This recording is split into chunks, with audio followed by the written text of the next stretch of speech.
The Purim Superhero by Elizabeth Kushner, illustrated by Mike Byrne. Once upon a time, there was a boy who really loved aliens. His name was Nate. Nate loved aliens so much that he decided to wear an alien costume for Purim. That was until he found out that all the other boys in the Hebrew school had decided to dress up as superheroes. When Nate's Abba asked him if he still wanted an alien costume, all Nate could say was, "All the boys are going to be superheroes." Well, Nate's Abba knew how to answer that.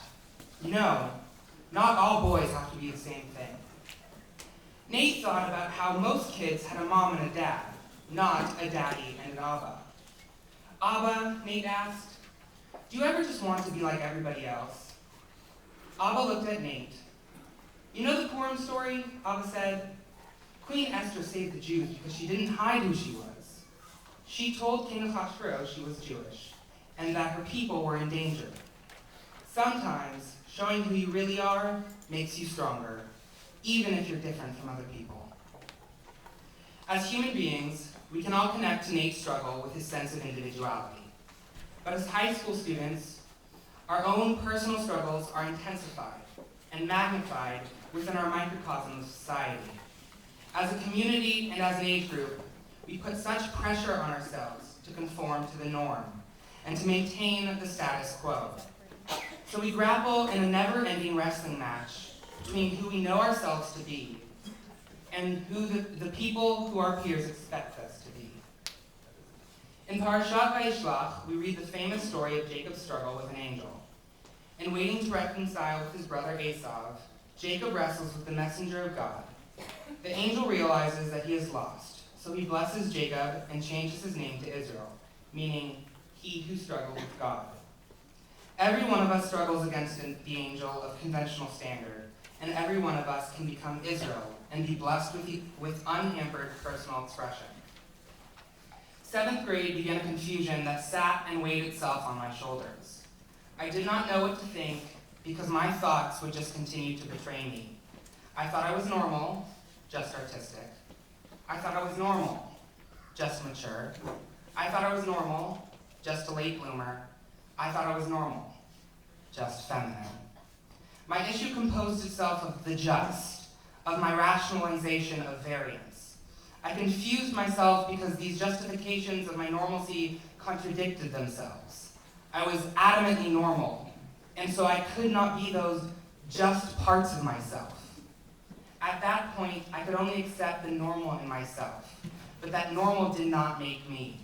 It constituted a societal notion about what a young teenage boy should look like, talk like, act like, and feel. As high school came around, I began snipping off the normal that I had perceived as necessary. I began defining myself by the various and numerous ways I differed from the norm. I embraced all of them, even the one I could not say. During the summer between 10th and 11th grades, I participated in a pilgrimage that condensed the experiences of lifelong friendships into a six-week voyage through Eastern Europe and Israel. I understood myself more after that experience than ever before. I had best friends who allowed me to behave as the true me. I had antagonists whose presence made my flaws more apparent and thus more easily addressable. And ultimately, I had the opportunity to admit, never in my life have I had 44 best friends at the same time. I feel more comfortable than ever, and I think I can finally say it. I'm gay. To say the least, I was terrified by not knowing what kind of reaction my friends and my community would have. I feared my family would be upset because I am the last male Farber and the first gay. I feared my role models and my teachers would abandon me in fits of disgust. I feared I would live a life of solitude, without peers and without a community. On the contrary, the more I opened myself, the more my universe accepted me. When Jacob and Esav meet for the first time in years, Esav forgives his brother and shows his acceptance and love in an emotional hug and kiss reunion. But he can only do so because Jacob has allowed himself to be completely open to the will of his brother. I had allowed myself to be completely open and awaiting my community's judgment by accepting myself first. Once I did that, I held no fear and faced no antagonism. If you gain any pearl of knowledge from my Drishat today, please let it be personal acceptance. Every one of you has to be different in some way because nobody can be perfectly similar to his neighbor. I can only see a world of clones as a world so oppressively boring that I would not be able to survive. Our differences make us.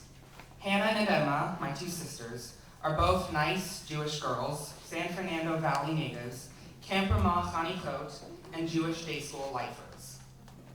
But Hannah can sing better than anybody I know, while Emma can outride you on any horse you give her. The differences between my sisters define them and exalt them. The acceptance of their differences allows my sisters to express themselves as complete individuals without an obligation to conform to the norm. Our differences make us. I implore you to search within yourself for the gem that makes you who you are, and to express that gem in such an open and personally accepted manner. And that's not to say that each of you only has one talent or one trait that differentiates you. Everything that you consist of is something that I want to know, that our community wants to accept, and that our world should revel in. Dressed in super alien costume, Nate attends the temple's Purim party, at which a costume contest is being conducted. Time for prizes, called Rabbi Joni. Miri won most glamorous. Max and Ethan and Sam all won most heroic. Every kid had a prize except Nate. Had Rabbi Joni forgotten him? But then she waved to him to come up front. And the award for the most original costume goes to Nate. Please take a bow and tell us about your costume. Well, said Nate, like my badge says, I'm super alien. Super alien has special powers that allow him to fly to Earth from another planet without a spaceship. He's brave and he's a hero. I've never seen a super alien before, said Rabbi Joni. That's very original. Abba and Daddy and Miri clapped and smiled, big smiles. I would first like to thank my family, and more specifically my parents. I would not be here today, open and proud, without your endless support and love. Your will to give the best to your children has led you to find the niches best suitable for us, and to develop this school and the Jewish moral ethical education that it provides. And for that, I thank you.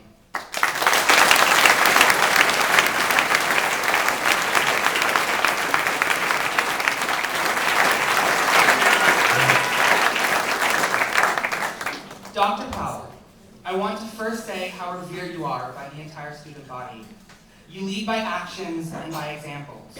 You do not stand atop a podium and preach a facetious thesis designed to motivate the student body. You march alongside us in an effort to create a more peaceful and accepting future. And for that, I thank you.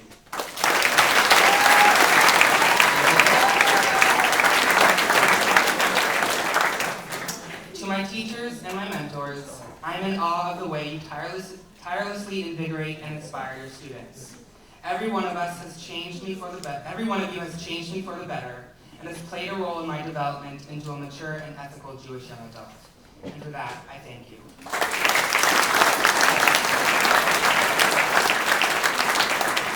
Señorita, le conocí en nuestro primer año aquí. Descubríamos la escuela juntos, pero no lo entendería como ahora si no tenía estos años para criarme.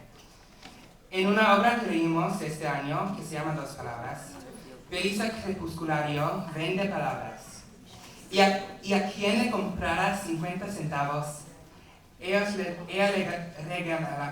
regalaba una palabra para espantar la melancolía. No era la misma para todos, cada uno recibía la suya, con la certeza de que nadie más se empleaba para ese fin en el universo y más allá. A cada uno de sus estudiantes da una experiencia diferente. A mí me da una experiencia que no puedo olvidar. Me dio una experiencia que me influiría para toda mi vida. Te amo, mi amiga, y le amo, mi profesora.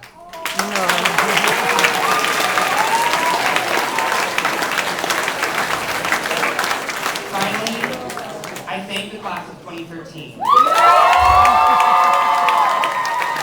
Without your influence, I would be an entirely different person. I I love myself, and that is partly because of who surrounds me and uplifts me. And for that, I thank you.